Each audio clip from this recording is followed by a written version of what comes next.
Hello and welcome to Connect. I'm your host, Randy Shabilo. Today we'll introduce you to the new President and CEO of the Greater Saskatoon Chamber of Commerce, as well as Carlo Triolo. We'll talk about the taxi industry in Saskatoon. As always, we'd like to connect with you. Tweet us at Shaw TV Saskatoon. Follow us on Facebook. Check out Shaw TV Saskatoon on YouTube to watch past episodes, or email shawtv10@shaw.ca with any future guest or topic suggestions. The Greater Saskatoon Chamber of Commerce has the CEO, Darla Lindbjerg, in charge, and she's taking us to a new level of investment in Saskatoon with a business climate that we hope will take us for another decade or so with some of the things that are happening. Darla, thank you for coming along today. Thank you for having me. I want to talk a bit about yourself because your predecessor, Kent Smith-Windsor, was in that role for a fairly lengthy time, and a little bit about who you are and how you came into this role. Yeah, Kent was with the Chamber for 21 years, and he did amazing things for the community, and I'm honored to step into those shoes and build on what he had presented as a foundation for the community. So definitely we're going forward. We're changing things up in terms of our focus and our strategy, but the fundamentals of the Chamber remain the same. We were built by business for business, and we will continue to support business growth in Saskatoon. When your previous role that you were in, you came from Swift Current. Yes. What type of work did you have to do there compared to what you're doing now? Just prior to my role here in Saskatoon, I was a VP for Innovation Credit Union. They're the third largest credit union in the province with 22 locations along the west side of the province. And my role with them was marketing, strategic intelligence, product development, community investment. So I say I had the fun role when it comes to banking. And you bring that level of financial jurisprudence to this role. What drew you to Saskatoon in the business world here? Well, Saskatoon is the largest city in Saskatchewan, has one of the most diverse and vibrant economies in our country. We are the second youngest city in Canada, and we are very diversified as a city. It was a great opportunity. I loved the Chamber. I worked in the Chamber network prior, and when I was approached about this role, I thought, you know what, this is a perfect fit. I can do a lot of great things. And I said, yeah, for sure, I'd let my name stand. Well, you've hit the ground running, and I know it's a formidable task to try and balance all the people and, moving to a new city as well. Although you wouldn't have been that strange to Saskatoon. It's kind of a little bit of a home. What are the things that you want to see happen with the Chamber and the business climate here in Saskatoon and the surrounding area?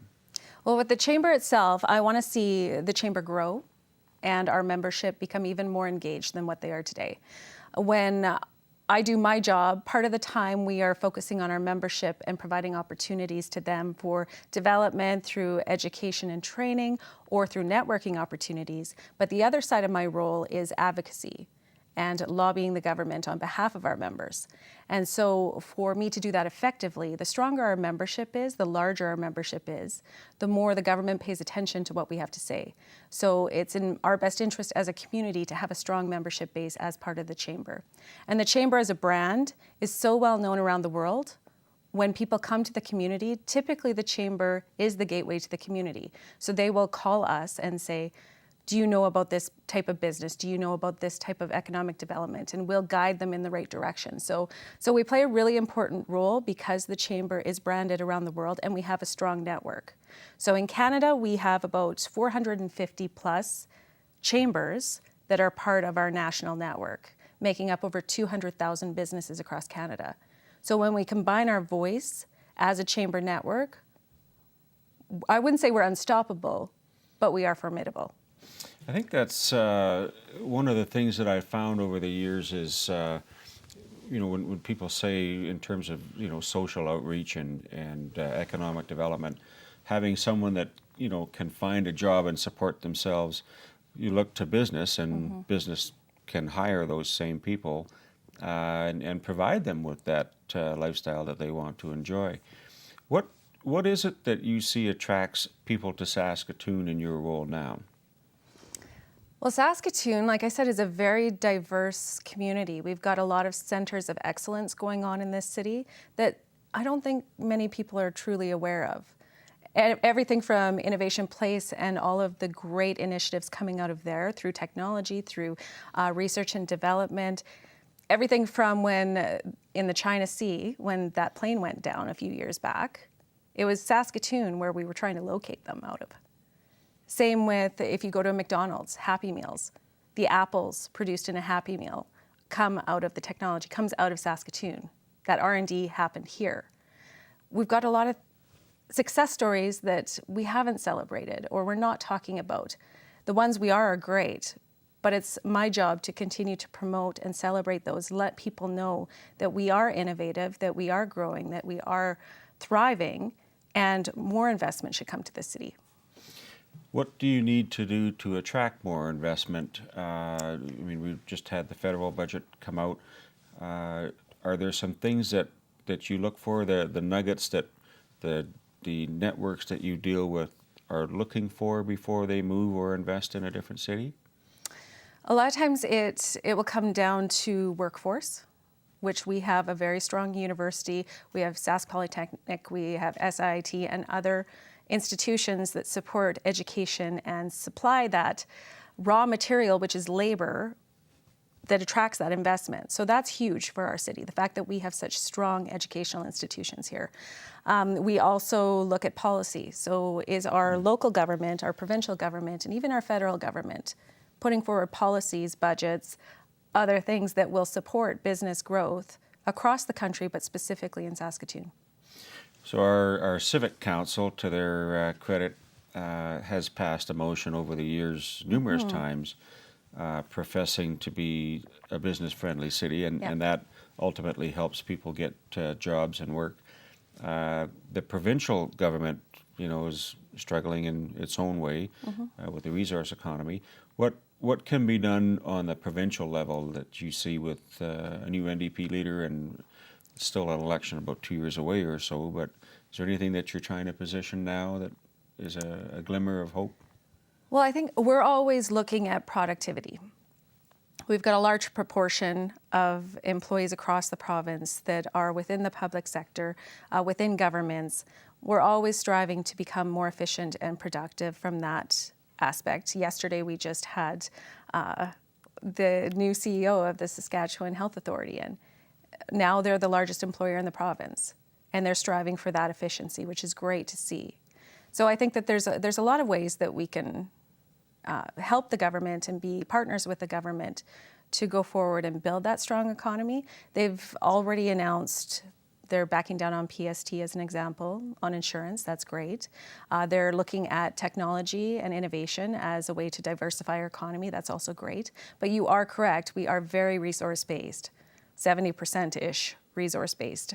Exports are our lifeblood. So we need to make sure that we're constantly looking at that and finding ways to attract investment into our province.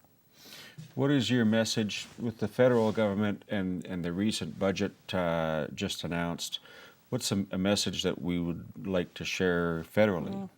Well, I think federally, there were a lot of great individual initiatives that were coming out in the budget surrounding female entrepreneurship or First Nations development. That's good.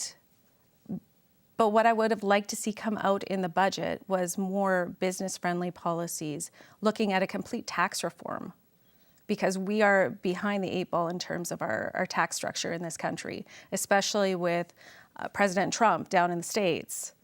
Their economy is just on fire, and they're seeing growth, they're seeing interest rate increases.